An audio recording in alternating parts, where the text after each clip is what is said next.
देश की राजधानी में धर्म संसद होती है। धर्म संसद में सनातन बोर्ड की मांग उठती है।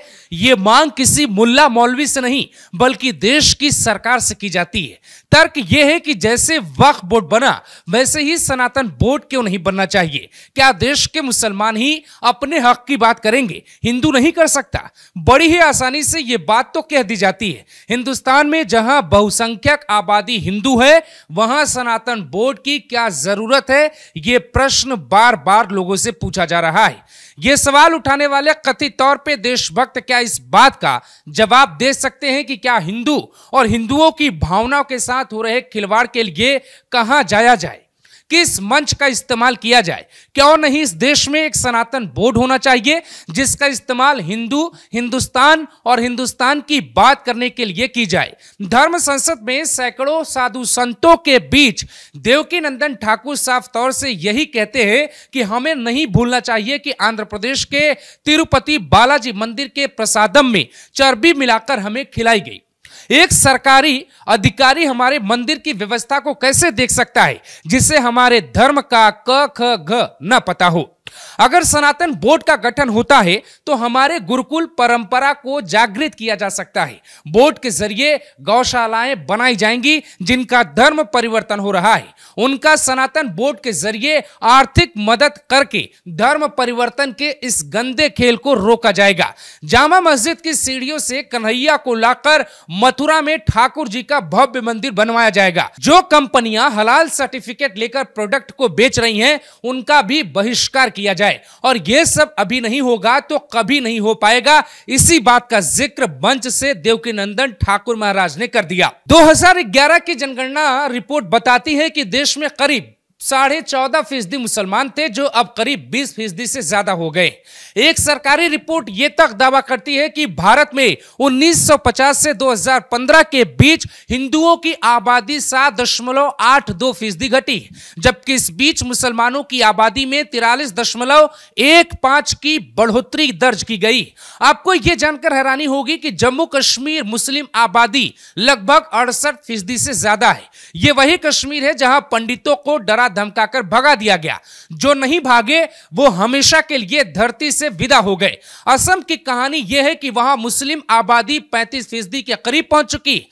पश्चिम बंगाल और केरल में यह आंकड़ा 27 के करीब है। देश में दर्जनों ऐसे जिले हैं जहां मुस्लिम आबादी बढ़ते बढ़ते अल्पसंख्यक से बहुसंख्यक हो गई और यह सिलसिला रुक नहीं रहा। इसका नतीजा यह हो रहा है कि एक नेता मंच पर खड़े होकर 15 मिनट का जिक्र करता है तो खूब तालियां पड़ती हैं, लेकिन उसी की भाषा में विरोध जब कोई करता है तो उस पे थूका जाता है, उस पे कुर्सियां फेंकी जाती हैं, उसमें मारने की कोशिश होती है।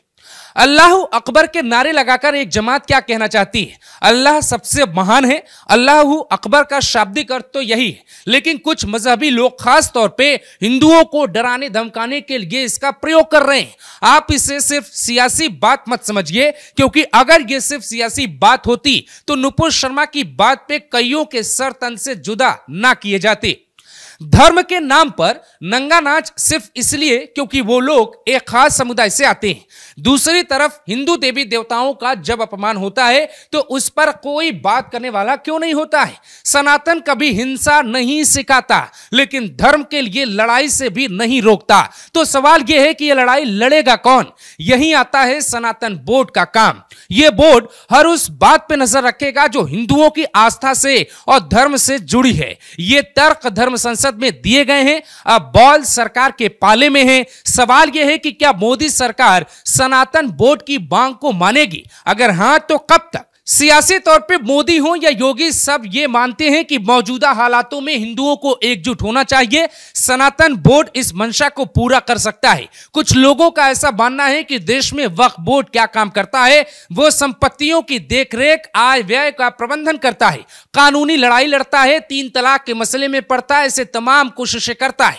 तो लोगों के मन में सवाल है कि आखिर क्यों नहीं इसी तरीके से सनातन रक्षा बोर्ड हो जो हिंदुओं की आस्था का ख्याल रखे, रखे, उनकी रक्षा का ख्याल रखे, उनकी भावनाओं को भी देखे। यही कारण है कि योगी आदित्यनाथ ने जब मंच से यह कहा कि बटेंगे तो कटेंगे, उसका जो अंदर का मतलब होता है, उसके भीतर जब आप झांक के देखेंगे तो आपको यह पता चलेगा कि उसका मतलब यही है कि अब सनातन बोर्ड का वक्त आ गया है। एक साथ सारी परिस्थितियां तैयार हो गई हैं। दिल्ली में सनातन के लिए जो है एक संसद लगी, महाराष्ट्र में योगी ने ऑलरेडी इसका ऐलान कर दिया, नरेंद्र मोदी भी इस लड़ाई में आ चुके हैं। वो भी इशारों में कहते हैं कि एक रहेंगे तो नेक रहेंगे, जिसको आरएसएस ने पूरी तरीके से स्वीकार लिया है। यही कारण है कि वैसी भाइयों की बेचैनी बढ़ी है और दुनिया भर के वो लोग जो हिंदुस्तान को सिर्फ सेकुलर देखना चाहते हैं, सेकुलर मतलब एक धर्म के लोगों को दबाता हुआ देखना चाहते थे, उनकी नींद उड़ी हुई है। यही कारण है कि ये तस्वीरें